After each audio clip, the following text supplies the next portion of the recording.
Hello friends, स्वागत है आप सभी का आपके अपने चैनल में। 5 राज्यों के साथ वेस्ट बंगाल में भी चुनाव की तारीख डिसाइड हो चुकी है। बंगाल में 8 चरणों में मतदान होगा और ये सब देखकर ममता बनर्जी बौखला गई हैं, परेशान हो गई हैं।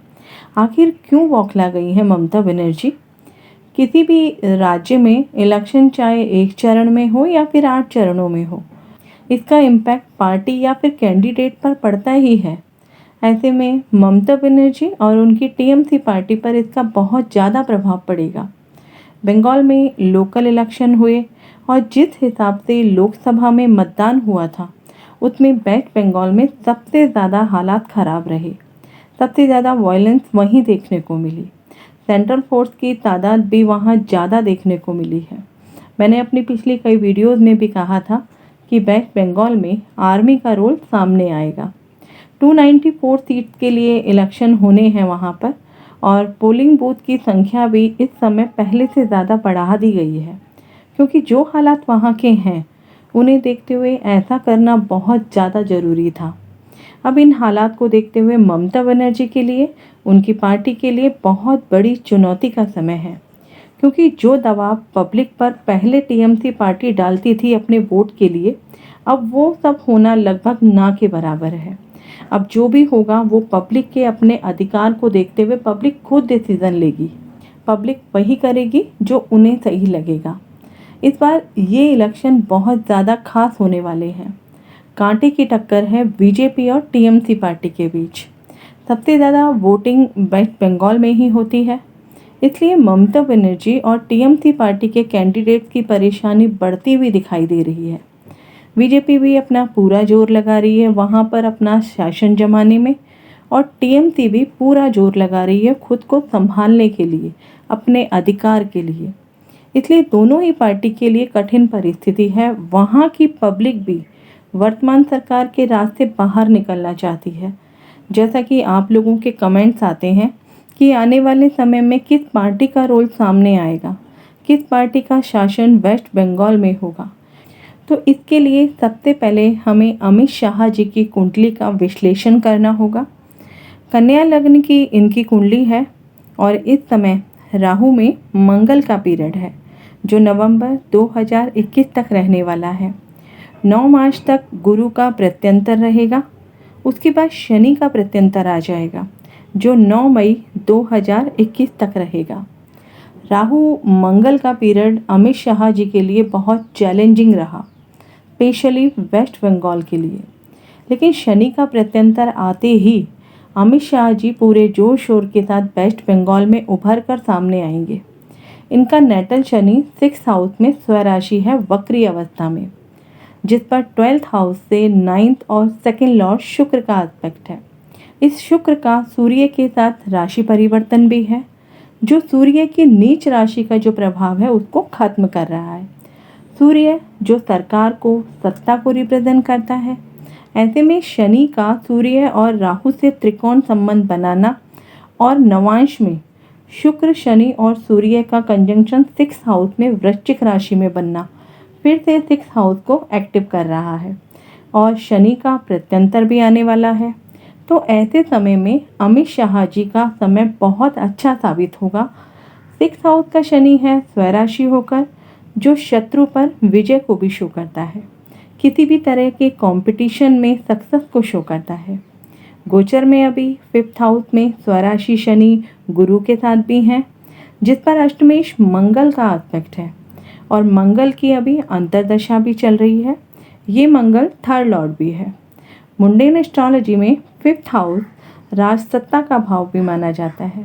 तो ग्रह गोचर ये स्थिति अमित शाह जी के लिए बहुत अच्छा समय लेके आ रहा है। वेस्ट बंगाल में अमित शाह जी का प्रभुत्व बढ़ेगा, उनका डोमिनेशन बढ़ेगा, इसलिए बीजेपी पार्टी के आने की संभावना बहुत ज़्यादा है। ग्रह गोचर और बीजेपी की अपनी मेहनत उसे फेवरेबल रिजल्ट दे सकती है, जो मैंने अपनी पिछली कई वीडियोज़ में भी बताया है। आप उसे सुन सकते हैं, उनके सबके लिंक आपको डिस्क्रिप्शन बॉक्स में मिल जाएंगे। ऐसे में बीजेपी के चाणक्य कहे जाने वाले अमित शाह जी की गोचरीय स्थिति और उनकी जो कार्य करने की क्षमता है, उसको देखते हुए बीजेपी वेस्ट बंगाल में अपना परचम जरूर लहराएगी। वहीं अगर हम ममता बनर्जी या टीएमसी पार्टी की बात करें तो ममता बनर्जी की ऑफिशियल बर्थ डिटेल 5 जनवरी 1955 की है, जिसमें कुछ एस्ट्रोलॉजर लियो असेंडेंट और कुछ सेजिटेरियस असेंडेंट मान के चलते हैं। तो इस तरह सही डिटेल्स उपलब्ध नहीं होने से प्रेडिक्शन गलत भी हो सकती है, इसलिए हम ममता बनर्जी के ओथ सेरेमनी चार्ट से डिस्कस करने की कोशिश करते हैं। 27 मई 2016 को 12:45 कैलकाटा का डिटेल्स है, जो लियो असेंडेंट राइजिंग चार्ट है। ये वो समय था जब ममता बनर्जी ने अपने मुख्यमंत्री पद के लिए दूसरी बार शपथ ली थी, जो बहुत ही सोच समझकर लिया गया मुहूर्त लग रहा है। मैंने अपनी पिछली कई वीडियोस में कहा है कि ओथ सेरेमनी भी मुहूर्त के हिसाब से डिसाइड की जाती है। उस दिन का मुहूर्त अगर हम देखें तो उस समय फिक्स लग्न लियो के साथ में है, जहां जुपिटर प्लेस है, और लग्ना लॉर्ड सूर्या 10th हाउस में प्लेस है दिग्बली होकर स्वराशि शुक्र के साथ। 4th हाउस में वक्री मंगल है, वक्री शनि है वृश्चिक राशि में, दोनों का म्यूचुअल एस्पेक्ट है सूर्य के साथ, दशमें शुक्र के साथ। मुंडेन एस्ट्रोलॉजी में 4th हाउस जनता का भाव होता है और दशम भाव सरकार का भाव होता है, सत्ता का भाव होता है।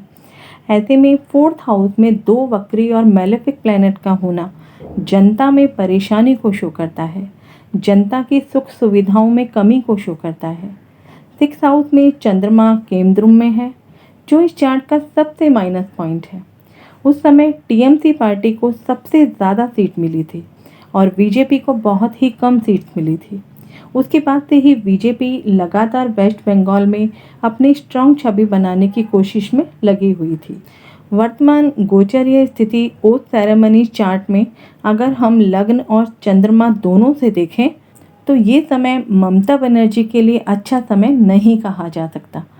चंद्रमा पर गुरु और शनि का ट्रांसिट है, सूर्य पर राहु का ट्रांसिट है।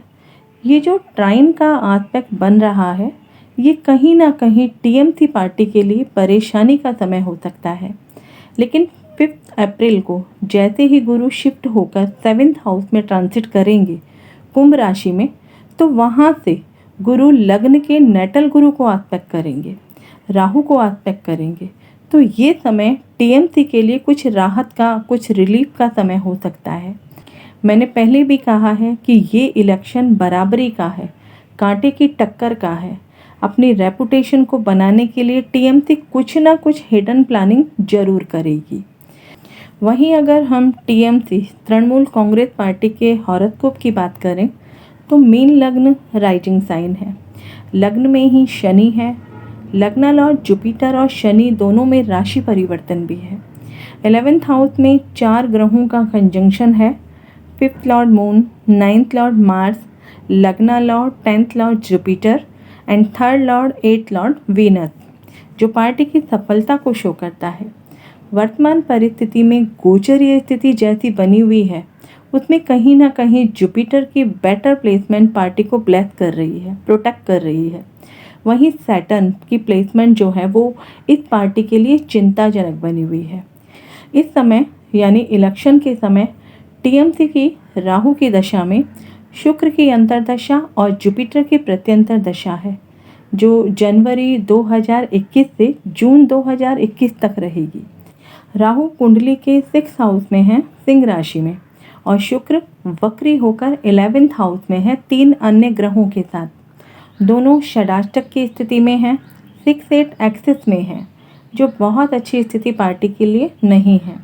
वक्री होने की वजह से शुक्र के कारण पार्टी में सदस्यों की जो स्टेबिलिटी होनी चाहिए वो भी अच्छी स्थिति में नहीं है। लगातार पार्टी के सदस्य पार्टी छोड़ रहे हैं, तो इस पार्टी का जो बेस्ट होना चाहिए था वो पिछले समय को देखते हुए कहीं ना कहीं टूटता हुआ नज़र आ रहा है। पार्टी वो परफॉर्म नहीं कर पा रही है जो वो कर सकती थी और जितना उसने 2016 में किया भी था। विंशोत्तरी पराशर दशा से देखा जाए तो टीएमसी पार्टी के लिए बहुत अच्छा समय नहीं है, लेकिन अगर इसी को हम जैमिनी चर दशा से देखें तो अभी इस समय जेमिनी में कैंसर की दशा चल रही है टीएमसी पार्टी की, जो मार्च 2021 से अगस्त 2021 तक रहेगी। जुपिटर जो आत्मकारक ग्रह है, सबसे ज़्यादा डिग्री वाला ग्रह है, और अमात्य कारक का बुध है जो सेकंड लार्जेस्ट डिग्री पर है। जेमिनी राशि की दशा है जो कुंडली के 4th भाव में है। मुंडेन एस्ट्रोलॉजी में 4th हाउस जनता को रिप्रेजेंट करता है। वहाँ से ए के आत्मा कारका और एम के अमात्य कारका दोनों जुपिटर और मरकरी हैं, जो दोनों ही षडाष्टक के एक्सिस में हैं, तो जो पार्टी के लिए अच्छे संकेत नहीं है। लेकिन अगर हम कैंसर की बात करें, जो अंतरदशा लॉर्ड है और कुंडली के 5th हाउस में है, जहाँ राज सत्ता को देखा जाता है मुंडेन एस्ट्रोलॉजी में, वहाँ से आत्मा कारका और अमात्य कारका दोनों वेल प्लेस्ड हैं। कैंसर साइन पर अमात्य कारका मरकरी का एस्पेक्ट भी है, और जुपिटर का अन्य ग्रहों के साथ होने से टीएमसी पार्टी पूर्ण बहुमत हासिल करने के लिए अन्य पार्टियों की हेल्प ले सकती है, ताकि वो सत्ता में अपनी पावर को वापस ला सकें।